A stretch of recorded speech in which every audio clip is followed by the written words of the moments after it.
Did you ask them? If they say we need to think about it, you say, of course, it's a big decision. When are you looking to make your final decisions? Have you asked that question? What other fill in the blank? What other planners are you meeting with? When do you have the other meetings? We need to talk to our parents. When? I'm sure your parents are going to have some questions. I'd love to answer them for them. Would it make sense to have a Zoom call with them? If you don't ask, the answer is always no. But ambiguous next steps. When are you looking to make that decision? It's a simple question. Some people just need to think about it. Some people are telling you we want to think about it because, what is it? They're just not that into you. Right?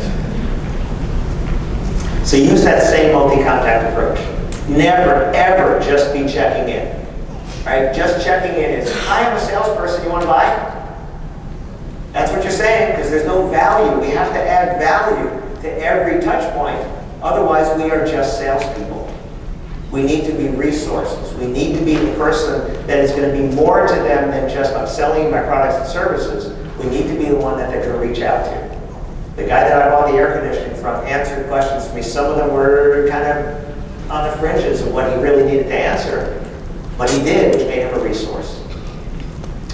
Adding value. An article. You can have evergreen articles, right? Just find an article online, on the Knot, on Wedding Wire, on Facebook, whatever, and have these articles where you can send them again and again, right? The top 20 first dance songs of 2023, the Pantone color of the year, all these things that you can do. You could also make documents that are 7 things you should ask your wedding planner before you choose one, right? 5 things, whatever. People love those kind of things, right? A photo of a recent wedding or event. If you're a venue and they're asking about plum as the color and you have a photo of plum, you say, hey, we just did this wedding, it had a color similar to you.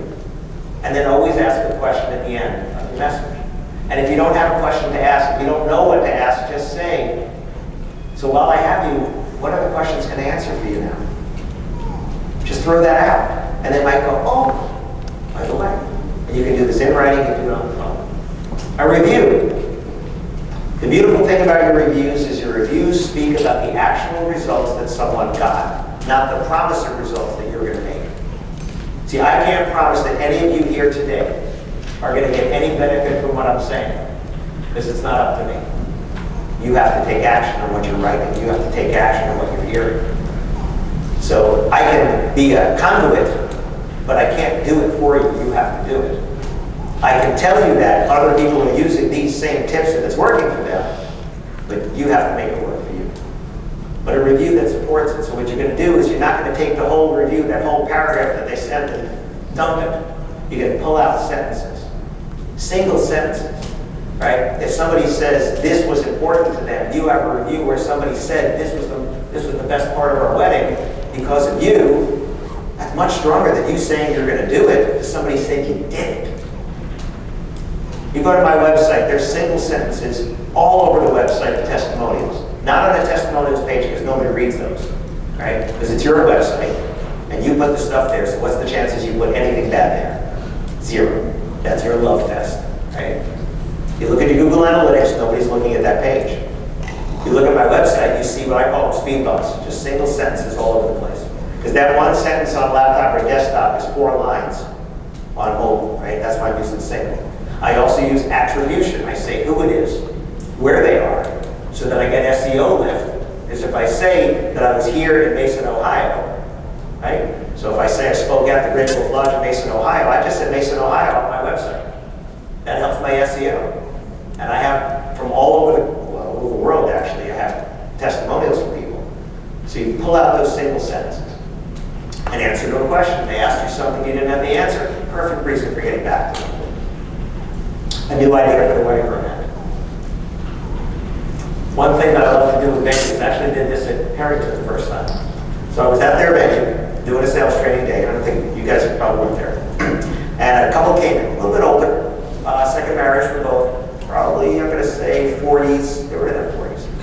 And the man was into the flowers. They're beautiful flowers there, out in Marina, beautiful flowers. And he's taking pictures all over the place. We get down to the ceremony site, which is down by the water, and the bride stands there, and he goes to take her picture. I said, no, you get in there. Let me get this with my phone. I said, I'm going to get the before picture.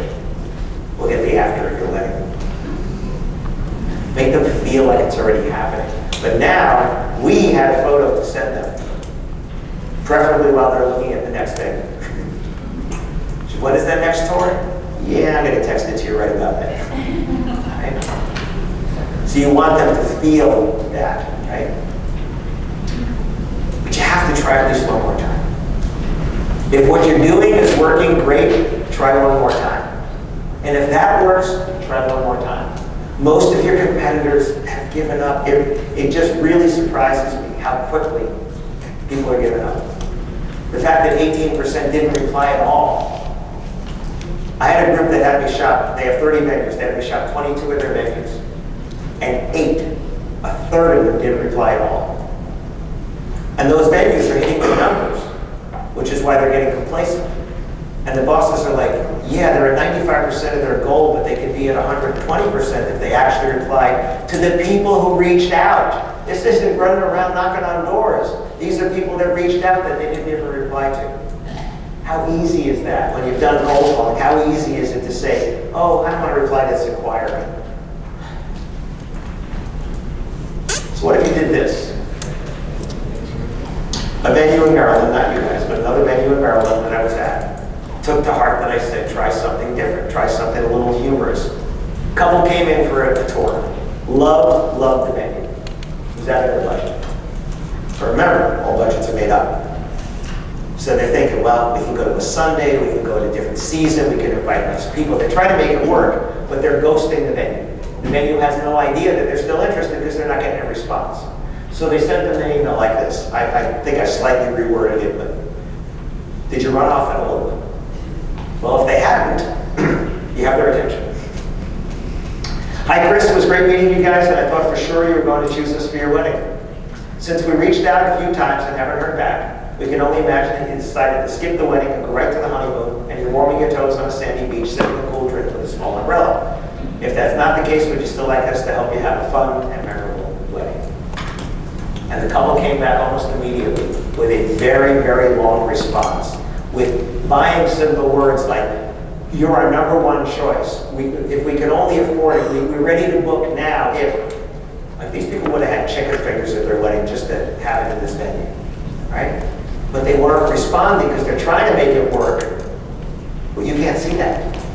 It's invisible to you, right? Just like when we're ghosting someone, they don't know if we're still interested or not. It's invisible to us. But they sent the this, and immediately they got a reply. Now, I've had people try this, and it's worked. I had a couple of people tell me that they pissed a few people off. My feeling is, if they couldn't tell you no before that, and this pissed them off, I don't want to work with you anyway. We need to say no, right?